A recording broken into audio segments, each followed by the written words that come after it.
Hi friends! I am wasting no time today. We are getting right into it because if you watched my last video, then you know I'm planning to take my entire medieval village section to a local LEGO convention here in Salt Lake City, Utah.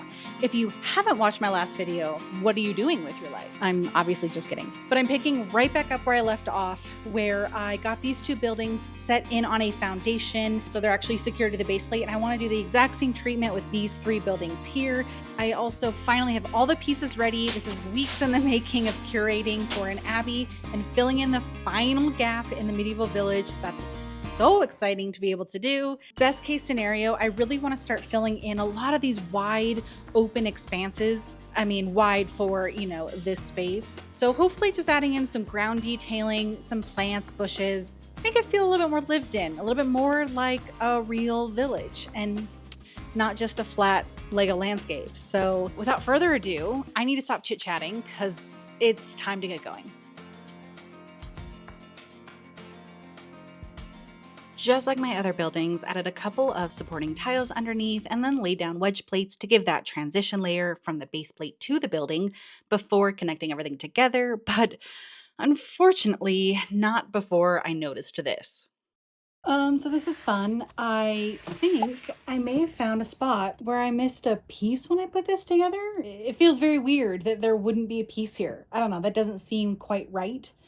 And it's a single 1x1, so very much feels like I probably missed that, which is such a great time to see that now that I've pushed this down on the base plate. So that's fun. Got that fixed, thankfully, without incident because, unknown to me at this point, there was indeed some of that to come. The bakery was already connected, so by far the easiest to just slap a border right along the outside. I decided the top of the stairs needed some stone texture and added a quick pathway to the understairs storage, where there is currently nothing being stored, but rest assured, more storytelling details will be added here soon. Of course, I saved the best for last, and by best I mean most difficult.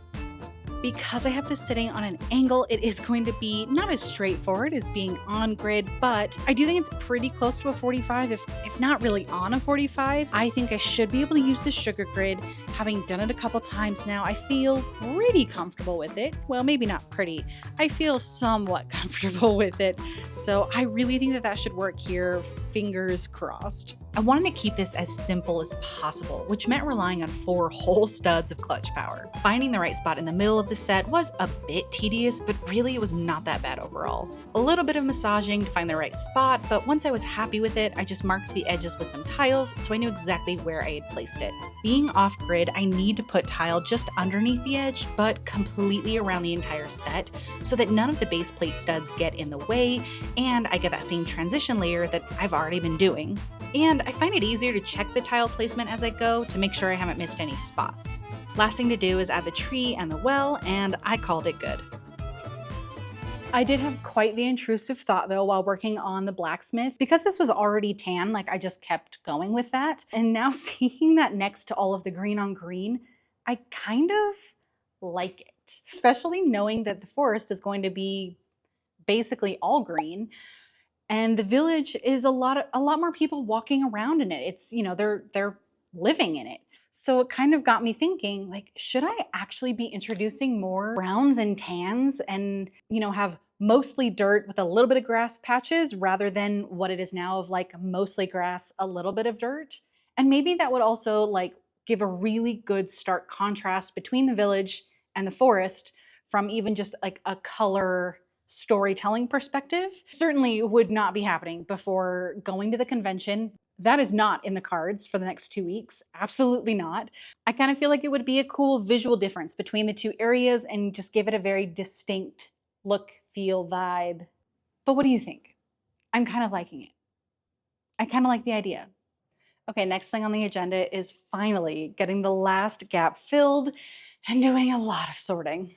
Sitting here for the next couple hours sorting through literally hundreds of pieces can only mean one thing. I get to listen to a book. I'm currently in the middle of The Butcher's Masquerade. I'm fully bought in. I am sold on this series. So good. I've recently been reading from all sorts of different genres, and whether you're into sci-fi, mystery, horror, romance, or really anything in between, Audible has over 700,000 titles in their library to choose from. That means there's really no excuse for you to not find something you'll like. I absolutely still sit down and read physical books, but when my hands are busy, listening is just as good. And some narrators are S tier, like Jeff Hayes doing Dungeon Crawler Carl. That is 100% a series that should be listened to. If you would also like to crawl the dungeons with me, or even just start reading on a more regular basis, try Audible for free for 30 days. Links are in my description. So it's the next day. I spent pretty much the rest of last night getting everything sorted and organized, and we are finally there to get started. I think that I bought this collection of sets from Rebrickable like 5 years ago, and that was when the idea that I could build a big table display was like first starting to take shape, and I just loved this whole collection. Obviously, I went in a different direction, but I do want to use this cathedral build. I just love all of the texture around the outside. I think it looks really cool. And the black roof and everything, like to me, it just gives this more like worn and aged look, which I think kind of makes sense. Like it seems to me like for a medieval village, religion was very, very important and extremely ingrained into the culture and the society. So it feels like that would be something that would have been built very first. So I don't know, that kind of makes sense. That being said, though, I am kind of running into a teensy tiny little obstacle. Okay, well, this has escalated a little quickly. This is so much bigger than I thought it was. I mean, there aren't dimensions listed in this rebrickable instructions. So I did my best to just like count the studs where I could see it, and they clearly did a really bad job. I thought I was only gonna have to deal with one direction here. I knew it was gonna be a little bit on the long side. I mean, I've got, a stud on each side essentially, and there still needs to be a pathway to get to the front of the church here, and I don't want it this close to the rock wall. But I didn't think it was gonna run over on the sides here. So, yeah.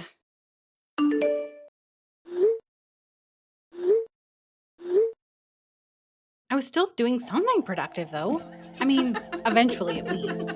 No, we did get into a nice flow state and built some pine trees, bushes, and even a large tree to help cover up the D&D set's open back. I can count on one hand the number of times I've built with somebody else, and I really enjoy it. There's just something to be said about collaborating in real time. It's refreshing to get creative ideas out of my head and get immediate feedback, especially in those moments when you're feeling a bit stuck. A second set of eyes can change your perspective, and it really helps me push through the creative block. I had so much fun and definitely opened my eyes to trying more collaborative projects in the future. I didn't want to overcrowd things as it's already getting so difficult to lean over the table, getting to the center, knocking literally everything over in the meantime, so I think this was at least a great start on the greenery. Sadly, she had to go home, and the procrastinating did have to end at some point. Okay, I'm officially done shirking my church responsibilities. So I need to shorten both the width and the length. Here's what I'm thinking. So this section right here has a really nice even row of plates. So I can take all of that out. That gives me 8 studs, 4 on either side. For the width, I've got a couple ideas on which plates to remove to be able to pare that down. And that way it will be right up to the edge of the base plate, a bit tight, but at least it's still confined to the single base plate.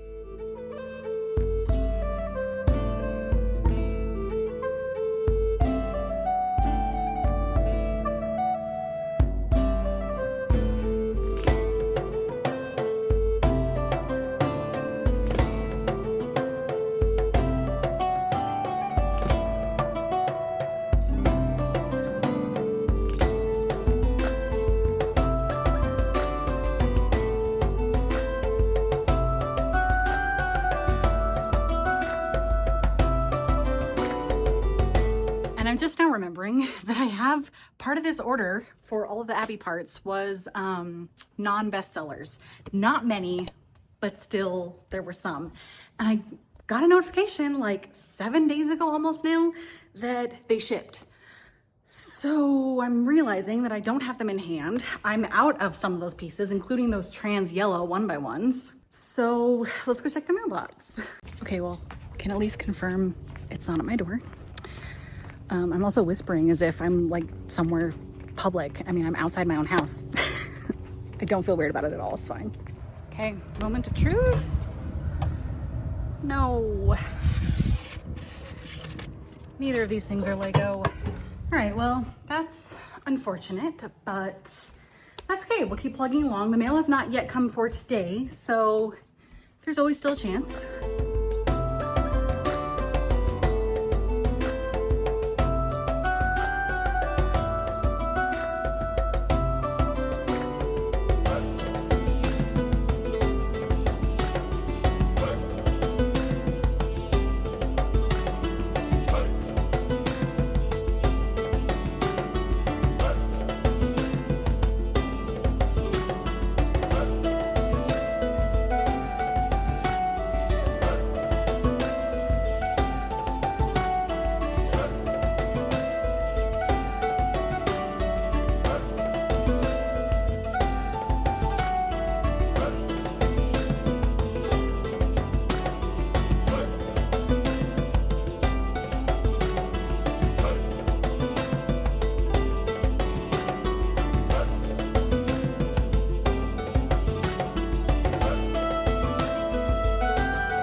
It's kind of a disaster.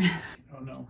And now I just found a floating piece. Like there's nothing that actually connects it. All of these roof pieces. So these only use the 1x2 instead of like the 2x4, you know?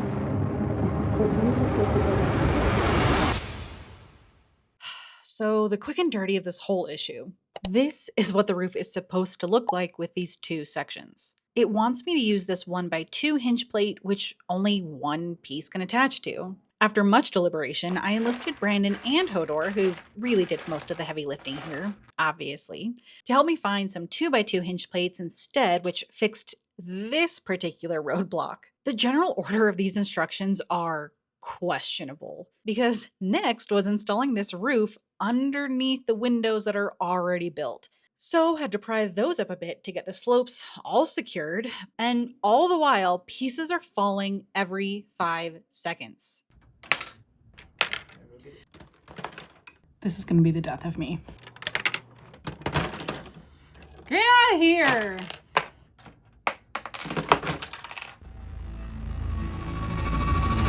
To say that I'm frustrated is honestly putting it mildly. And we're only like halfway through, so that's great. I think though I'm gonna have to call it for now. I checked the mail again today, sadly.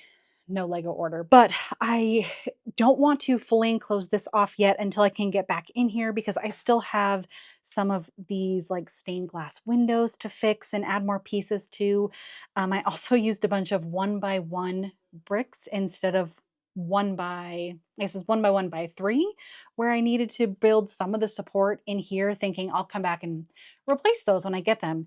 Which I can, but then I can't finish the roof. I can't build too much more on top of this without being able to get in there. Because as you can see, like nothing's really overlapping the entire way up. Most everything's just kind of like built in a really, really tall section, which I'm still being hopeful that it'll all connect and come together at the top. In the meantime, as you saw, parts are going everywhere all the time. So I'll just continue to wait for those parts to come in the mail. Hopefully, like I said, any day now, and I'll just move on to other things that I still need to do for brick slopes. Thank you all so much for watching, like having your support and seeing you bring suggestions and just the general cheering on of what I'm doing really keeps me going, and it really means just so much. So thank you again. I will see you in the next one.